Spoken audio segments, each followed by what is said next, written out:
internet, she loves you. My name is Cody, and this is the Christian News Show we do on Mondays, Wednesdays, and Fridays with geeksundergrace.com. So, as always, be sure to check us out there if you want to stay up to date on all things Christian and all things geek. And right off the bat today, we need to talk about the Ukraine. And that's mostly because Russia is just straight up invading them right now. President Obama said that because Ukraine is one of our allies, if we have to, we will go in and do something about it. Also stating that it's pretty obvious that Russia isn't even trying to find a diplomatic solution. So yeah, it's just kind of scary right now because like everything else happening in the world, it could start a potential war. Just like Boko Haram deciding to declare Nigeria as an Islamic state, or the 4 Americans that died in Syria recently. Yeah, just a lot of things going on around the world that aren't really connected yet, but if they were to, bad things would happen quickly. So if you find yourself not knowing what to pray for, probably peace would be a good one, you know, right now. Because apparently the human race is really, really good at just screwing things up over and over again. Next we need to talk about a couple elementary schools in Texas. At the schools, they had a couple plaques on the school buildings. It stated, dedicated in the year of our Lord 1997 to the education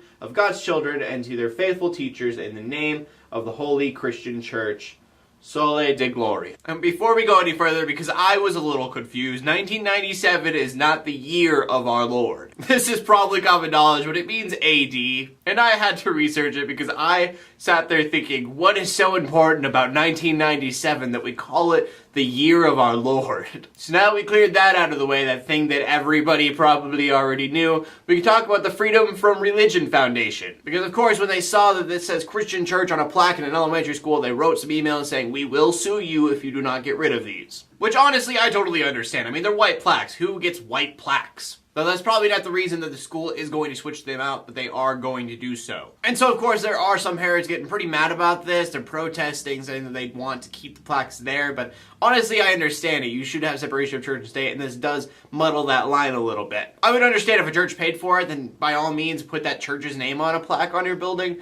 But it doesn't really say that. It just says dedicated to God's children and all this stuff that is kind of a little bit religious. That being said though, that does not make the Freedom from Religion Foundation any less annoying. But next we need to talk about Kirk because his new movie looks like this. Which, seeing that cover, I got really excited because I thought it was going to be a really cheap ripoff of Sharknado, but that doesn't seem to be the case. Though it probably is going to be about as cheesy, if not cheesier, and if it's cheesier than Sharknado, that is probably a bad thing. From the looks of the trailer, which is in the description below if you want to check it out as well, it looks kind of like a comedy, which I might watch it, just because I'm interested in Christian movies, and if it's a comedy, then I'm okay with watching it at least. But basically, it's him putting Christ back in Christmas and destroying misconceptions about Christmas. One guy bringing up that Christmas anymore really doesn't have anything to do with Jesus. Jesus wasn't even born in December. So anyways, I just want to let you guys know it's a thing. Pretty much the only reason I want to watch it is because of the Sharknado looking cover.